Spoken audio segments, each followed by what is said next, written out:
야, 그런 드립은 진짜 안 돼. Constant. Yes, this is entertainment, but the hazards are real. How's he even able to stand? Trainers, EMTs, referees down. No matter who you are, whatever you do, please try this at home. 안녕하세요. 병자비대 채널 10입니다. 오늘은 타운브랜치의 마스터 디스틸러 밥 씨를 모시고 안녕하세요. 하겠습니다. 자, so we're gonna start on the English of the content of the mini interview about what taunbranches are and what the strength taunbranches at, and also in current moment what you can expect from the brand Taunbranch. Okay, can you give a short intro about absolutely. what Taunbranch's most biggest strengths are? Yeah, well, I mean, first our beginnings, you know, we're the 7th distillery on the Kentucky Bourbon Trail. 7th? 7th. Oh. Out of the 18 that are considered heritage brands that we're the 7th of, we're the only ones that are still family owned and independent. Yeah, not actually run by the bigger megacorp. Yeah. So we're really proud of that. When you're looking at all of our bottles, every single bottle, whether you're getting it in the US, Europe, or Asia, every single bottle is filled by hand, labeled by hand. And when you're looking at us in South Korea, one of the most special parts is we want to get to know the community. We want to get to know what do people like, what do people don't like. And we're making specific blends that are available only for South Korea. So single barrels of rye. We just did a 3-barrel blend of almost 10 years old of a maple barrel stout, only available for Korea. And that's something that we're going to continue to do. And that's why I'm over here too.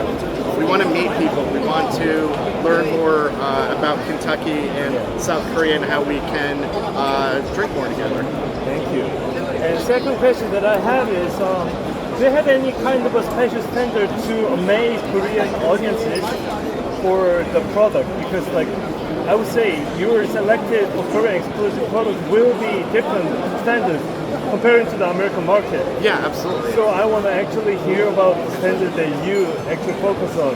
I think to like amuse Korean newcomers. Well, I think one, we're still learning what do people in South Korea enjoy drinking. And I think just from today, when you're looking at our rye, the ryes that we're putting out of those single barrels are around 9 years old. It's a really slow maturation. You get some tea notes. You get a lot of overripe fruit notes. You get a little bit of spice. And we're just trying to figure out what do people really enjoy. Do you want something more dry, something more sweet? The rye. First of all, my experience making the rye of Taunbranch is very smooth. Usually, most of the rye that I have in Korea is like they are strong with spiciness and they are very sharp taste. It's not that much mellow taste, and they are, let's say, they are much more fitted to the herbal taste more rather than the fruity taste. Some earthiness, herbalness. So, but Taunbranch was amazing because it's much more based on the fruit taste and it was kind of mellow and sweet. So I think a lot of it is because we're in a long rick house and our barrels are set quite low and towards the back. So when I'm blending our rye, I'm really blending the rye 9 to 11 years old. I'm not using barrels that are 6, 7 years old. To me, those flavors, not that they're not good, they're just not what I enjoy. I'm trying to make something that I truly enjoy and make something really unique. And our rye is very, very small batch. So if I'm going to do something small batch, I might as well make it incredible. And that means dipping into old barrels. So in a small batch, I'm wondering how much barrels you actually use. So I just micro blended and picked out the next blend of rye, and it's only 12 barrels. Oh wow, that is a truly small batch. This is something that we made for US in the past, and with our partners with Apex here in South Korea. We had all of them come to Kentucky many times. They really loved the idea of this. And I said, well, why don't I go, I'll pick out the 3 best barrels in the rick house, blend that only for South Korea, and we made that just for you guys. Oh, this is just Korean exclusive. Only, you can't buy this in the US. We love this is amazing. Can you actually tell us small comments about introducing to the Korean audiences who's not a whiskey menu yet, but they're often usual common drinkers. So they are kind of aware about the bourbon is chain, but can you explain it how your product is different than other bourbons you think? A couple of things, one is coming down to our yeast. Yeah. It's our founder's priority yeast that we're using. Yeah. Also, we're making our whiskey and bourbon on Scotland dual copper pot stills. Some of our bourbon is higher in malt. We're doing open wood fermentation. Again, really small batch. And again, for me, because we're not as big as our neighbors, I can truly take the time and make everything special. You're going to see more exclusive only for South Korea. South Korea. Okay, so tell us what tasting notes that you like. You like something more dry, spicy, sweet? What sort of tasting notes do you guys like and enjoy? Then I can make something just like that. 자, 한국 광역 여러분들, 우리의 마스터 디스틸러 데이브 밤님께서 한국 여러분들의 리스폰드 그리고 피드백을 아주 간절히 원합니다. 그래서 더 좋은 배치 한국에 많이 들으니까 기대해 주세요. So one, we're talking about chasing age. Yeah. And from us, we're not chasing age because we haven't put out a 10-year-old yet. Yeah. And that's coming down the line. But for me as a master blender, I'm putting out bourbon with the year when it tastes the best. And this is going to be a range between years because when you're tasting our bourbon, I want it to be three-dimensional. I want it to go through a gentle roller coaster of flavors. Now our bourbon at 5 years, 9 months to 6.5 years old, we get really bright cherry notes, stone fruit like peach.